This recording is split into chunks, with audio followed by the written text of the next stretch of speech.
पर ठाकुर जी जिसको पकड़ते हैं उसको छोड़ते नहीं। एक प्रसंग याद आता है कभी कभी मुझे इस बात पर। हमारे ब्रज के बड़े अच्छे संत हुए श्री वल्लभाचार्य जी महाराज, जिन्होंने पुष्टि मार्ग की स्थापना भी की, ब्रज में आकर बड़ी साधना की। श्रीनाथ जी को साक्षात जिन्होंने प्रकट किया था, जो श्रीनाथ जी इस समय नाथ द्वारा में विराजमान है। पहले ब्रज में गिरिराज जी में वो विराजते थे, लेकिन औरंगजेब के समय काफी जब उत्पात हुए थे तो श्रीनाथ जी को छुपाकर नाथ द्वारा ले गए थे। तो जब वो गिरिराज जी में विराजते थे उस समय की घटना है।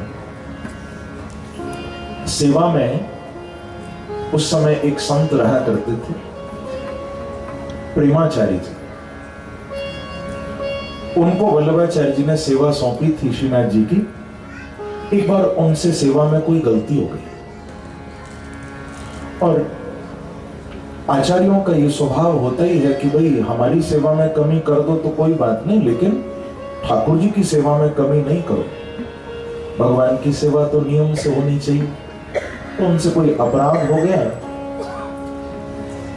वल्लभाचार्य जी ने उनको सेवा से निकाल दिया कि अब आप स्वतंत्र हो, जहां जाना चाहो चले जाओ, आज के बाद तुम श्रीनाथ जी की सेवा नहीं करोगे।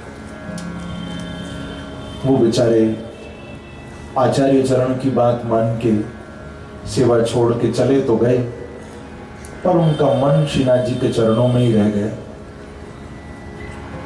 गिरिराज जी से चले हैं, दुखी थे, चलते गए आगरा पहुंचे। गिरिराज जी से आगरा कोई बहुत दूर नहीं है।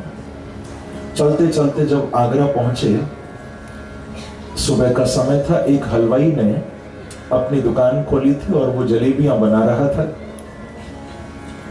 जैसे ही प्रेमाचार्य जी ने वो जलेबियां बनती देखी तो भक्त के हृदय में भाव आ गया। उसने जलेबी बना के रखी थी। प्रेमाचार्य पहुंचे और बोले, भैया मुझे थोड़ी सी जलेबी देना।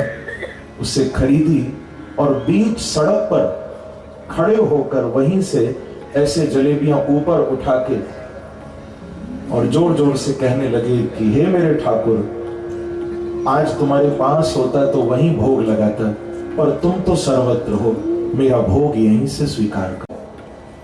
क्यों तुमने खाई उसकी जलेबी? क्यों लेने गए? वो तो अब यहां सेवा में नहीं, मैं उसको निकाल चुका हूं।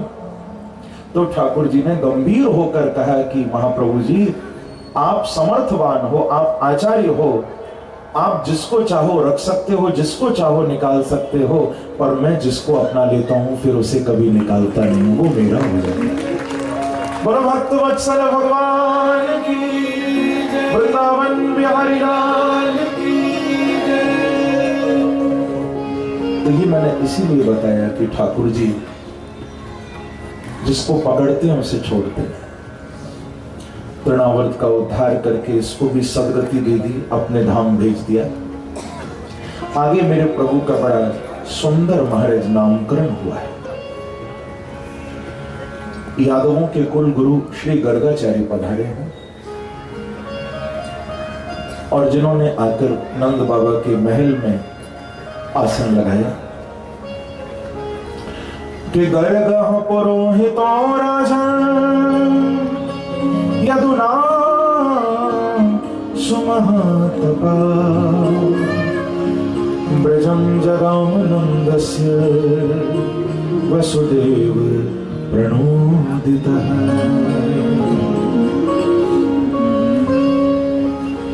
वसुदेव प्रणोदितः, श्री गर्गाचार्य जी को वसुदेव ने भेजा है। थोड़ी सी कथा को आप समझिए। लाला को वसुदेव छोड़ आए गोकुल में। उधर कंस ने भी वसुदेव देवकी को छोड़ दिया, क्योंकि उसने देखा ये तो कन्या हुई है 8वीं। हालांकि उसको भी बालक समझ के मारने का प्रयास किया था कंस ने, परंतु वो कन्या कंस के हाथ से निकलकर माथे पर लात मार के जोर से आकाश में अष्टभुजा वाली देवी के रूप में प्रकट हो गई। वो तो मां शक्ति थी, देवी। और मैं तो कहूंगा होशियारपुर के भक्तों पर तो विशेष माता चिंतपूर्णी की कृपा भी बरसती रहती है। और चिंतपूर्णी माता की जय। तो वो कन्या तो साक्षात भगवती का रूप थी। कंस को समझाकर डांट कर वो अंतर्धान हुई कि किम मया हतया मंद जातः खलु तवांतकृत। अरे पापी, मुझे मारने से क्या होगा, क्योंकि जो तुझे मारने आया है वो तो दूसरी जगह जा चुका है। खोज सके तो उसे